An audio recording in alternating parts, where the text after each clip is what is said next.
I was going through some things and I realized my very first karate book was given to me by my mother. Her handwriting is still in there, but this is it. This is called Boys Karate. Is that crazy?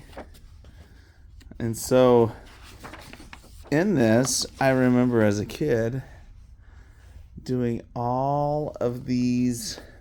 This is before I even took karate, by the way. My first go around in karate, I was 7 in Bushidokan. Bob Amos, very famous. He would be transformative to me in later days, but I did all of these poses. Mongolian wrestling, Shaolin, Tsu boxing, Thai boxing. I didn't know what any of this. Jiu-jitsu, Turkish wrestling, Okinawa Te, got Sambo and Sumo. What's funny is that I've done some of these as I grew up, but this was me. This is the evolution. And I remember just looking at the pictures and what respect was, the importance of training in boys' classes. The main practice movements are the so-called empty versions of kicks, strikes, and thrusts. The word empty simply indicates that the moves are directed at the air only. Finally, the true way of a martial code is to live a praiseworthy daily life. This means that young followers of the way of karate must do as their parents tell them and set good example for other young people. Fantastic. Wonderful.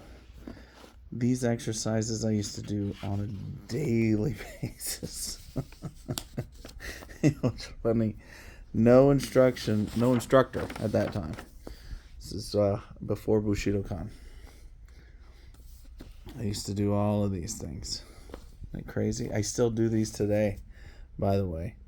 Maybe not so much this one, even though I probably should, but knees, But I do these before I play bass. Isn't that crazy? I still do these, the push-ups, the bends, the rope jumping. I still do these stretches. Hey, what is the matter with you? If you practiced your karate, you'd be cool, like me. Isn't that cool? All right, and here's where the bread and butter starts coming in, guys. Boom. Back leaning stances, all right? I remember, I think it's in... I first did these stances when I trained at Parker Kempo. The cat stances, the cradle stance, which is saddle stance. That is who I wanted to be. The kid with the big fist.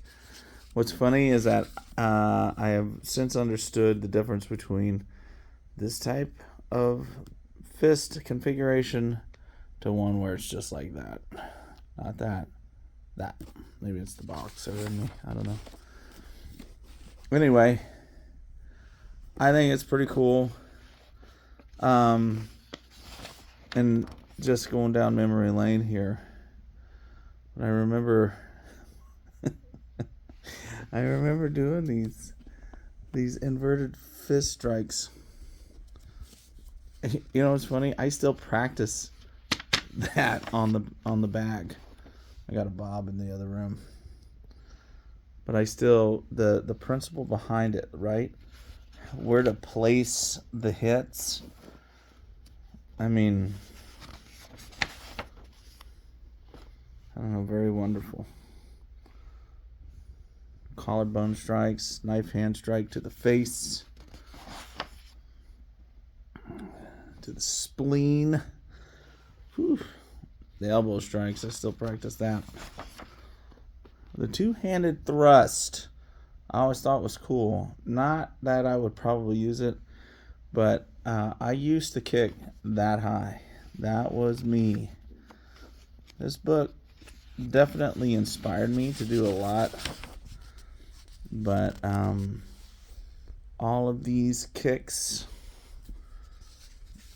again, the high kick, I trained in Taekwondo under the guidance of Master Chuck Wolf, and he was one of the best kickers out there, light heavyweight champion. I'm very honored to have had that tutelage from such a great man. And I remember that was one of the kicks he was so good at. Knee kicks, I don't know. I think I've done a little bit different. But yeah, isn't that awesome? The side high kick. I don't do those anymore. I do the side kick. So spinning sides, the back kick, or the mule kick. Roundhouse kicks. Still do those. The jumping kicks. This was something I always thought, because I'd watch old kung fu movies. Saturday matinee kung fu movies. The blocks.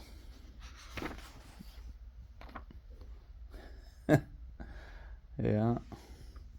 You know, as time wore on and I got more experience just getting into fights, I guess, some of these things are applicable, but, you know, I modified a few things.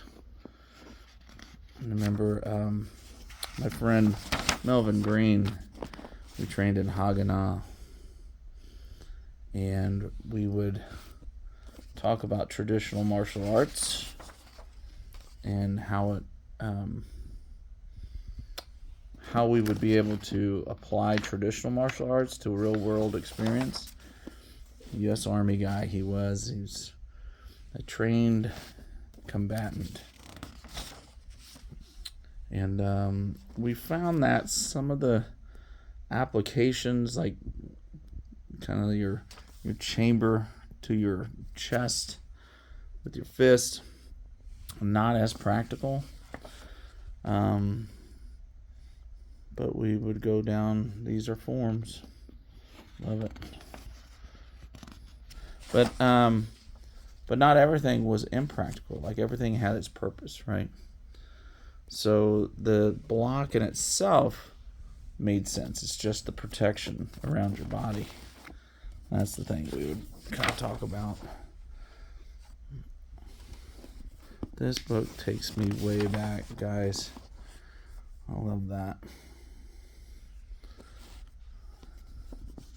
So, practice fighting, I think we call that no contact sparring or light contact when I was a kid, even though eventually I grew to where they called me the mule at one time. At the age of 12, I remember I knocked out my first guy. Oh, man, that felt good, and I was freaked out all at the same time. But you know what? It was a great experience for me. So these are all just kind of forms or like things of practice, like one-step sparring, if you will.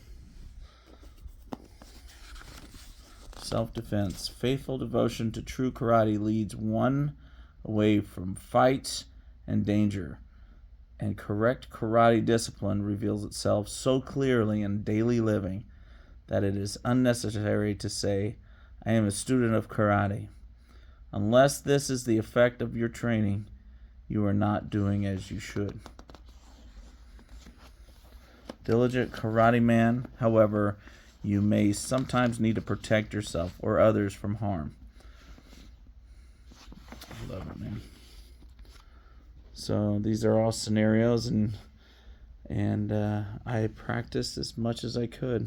I didn't have a partner when I was like 5 years old, 6 years old, whatever I was when I got this book.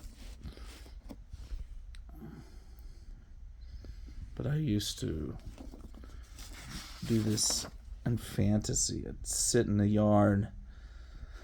And I had a tree, and I would hit the tree. I put like this little pad up. And so this all helped me. Everything I did surrounded around this book in the beginning. I wanted to be that kid. And I grew up, and I still do it today. Really appreciate the value of this book more than the price.